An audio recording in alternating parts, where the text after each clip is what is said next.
সপ্তম শ্রেণীর শিক্ষার্থীরা, আজকের এই ভিডিওতে আমি তোমাদের গণিত বইয়ের যে অনুশীলনীর ৮ নম্বর অঙ্কের সমাধান করব নানা রকম আকৃতি মাপি এই অধ্যায়ে। বলছি একটি ব্যালনের আয়তন ১৫০ ঘন সেন্টিমিটার। ব্যালনটির ভূমির ব্যাসার্ধ এবং উচ্চতা কি কি হওয়ার সম্ভাবনা আছে? একটি ছক তৈরি করে ব্যাসার্ধ এবং উচ্চতার মান ধরে চেষ্টা করো। আচ্ছা, দেওয়া হচ্ছে ব্যালনের আয়তন। তাহলে আমরা এখানে লিখতে পারি এরকমভাবে যে ৮ নম্বর অঙ্কটার মধ্যে দেওয়া হচ্ছে ব্যালনের আয়তন। ব্যালনের আয়তন দেওয়া আছে ১৫০ ঘন সেন্টিমিটার।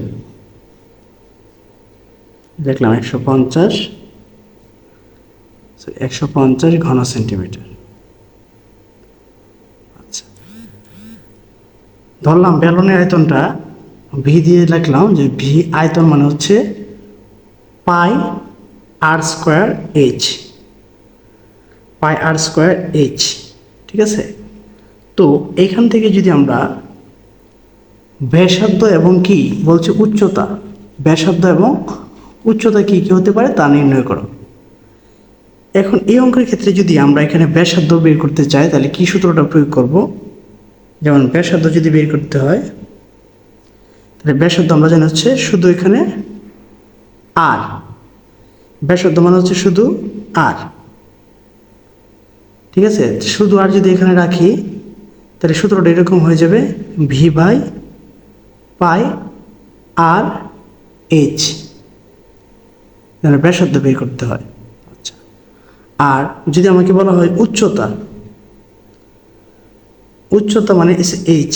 এইচ সমান সমান তাহলে কি হবে? ভি বাই, এইচ সমান সমান হচ্ছে V by pi r square, ঠিক আছে। এই দুইটা টেকনিকের মাধ্যমে আমরা এখানে ব্যাসার্ধ, উচ্চতা এবং আয়তনটা বের করবো। তাই আয়তন কিন্তু প্রত্যেকটা জনের সমান। এখানে আয়তন বলে দিয়েছি ১৫০ ঘন সেন্টিমিটার। তাহলে আমরা প্রথমে একটা ব্যাসার্ধ ধরে নেব হচ্ছে ১ বা 1। এখানে পায়ের আদর্শ মানটা লিখে নিই। আমরা জানি যে পায়ের আদর্শ মান হচ্ছে 3.1416। তো আমরা 3.14 পর্যন্ত এখানে ধরবো। তাহলে আমরা যদি কোনো কিছু ব্যাসার্ধ এরকম 1 ধরে নিই তাহলে এর উচ্চতাটা কত হবে? আয়তন তো দেওয়া আছে হচ্ছে ১৫০ ঘন সেন্টিমিটার। তাহলে ব্যাসার্ধ আমরা ধরে নিলাম হচ্ছে ১। তো উচ্চতা বের করতে গেলে আমরা কি করতে হবে? V by pi r square. আর এর মান যেহেতু ১, ১-এর স্কোয়ার করলে ১ই হবে। তাহলে ১৫০কে আমরা ভাগ করবো হচ্ছে ১৫০, এটাকে ভাগ করবো হচ্ছে 3.14 দ্বারা। 3.14 দ্বারা, ঠিক আছে। যদি আমরা ভাগ করি তাহলে কত আসবে? ৪৭.৭৭। তাহলে এর উচ্চতাটা কত হয়ে যাবে? ৪৭.৭৭। আমরা কিন্তু এই সূত্র প্রয়োগ করার মাধ্যমে করতেছি। এখন ব্যাসার্ধ যদি আমরা ২ ধরি, আয়তন তো দেওয়াই আছে ১৫০ ঘন সেন্টিমিটার। তাহলে উচ্চতাটা, এই উচ্চতার সময় কী হবে? V by pi r square. আর এর মান ধরলাম হচ্ছে 2। তাহলে 2 স্কোয়ার কত হবে? 4। 4-এর সাথে গুণ করবো হচ্ছে 3.14। তাহলে 4 ইন্টু 3.14 যদি গুণ করি তাহলে হচ্ছে 12.56। তাহলে ১৫০কে ভাগ করব 12.56 দ্বারা। ভাগ করি তাহলে কত আসবে? 11.94।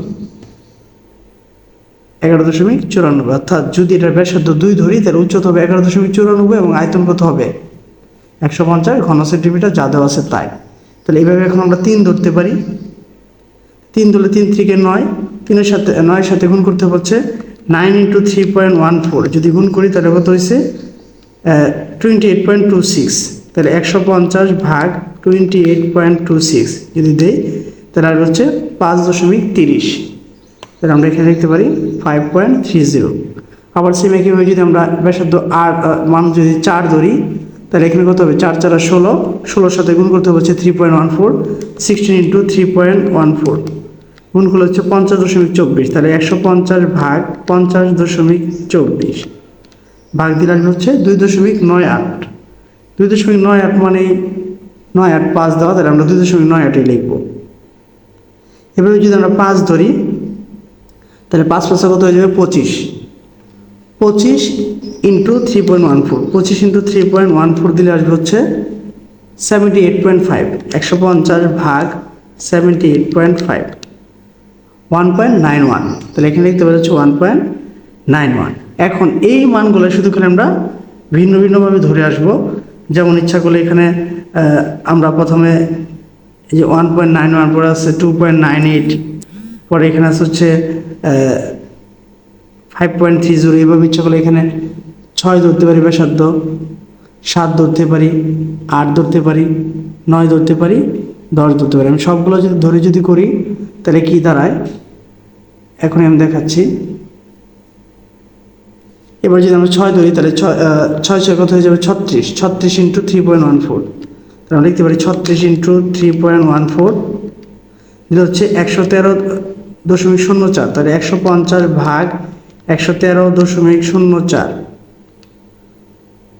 1.32, 1.32।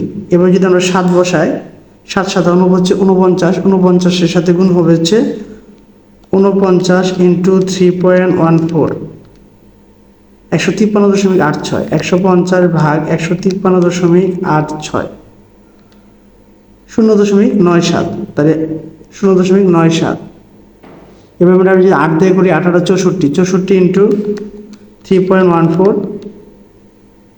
200.96। তাহলে 150 ভাগ হচ্ছে 200.96, ভাগ দিলে আসবে হচ্ছে 0.74। তো এটা হয়ে যাবে হচ্ছে 0.74। এভাবে যদি আমরা 9 ধরি, 9 9 81, তাহলে 81 গুণ হচ্ছে 3.14, পায়ের মানটা 254.34, 254.34 দিলে আসবে হচ্ছে 0.58, 0.58।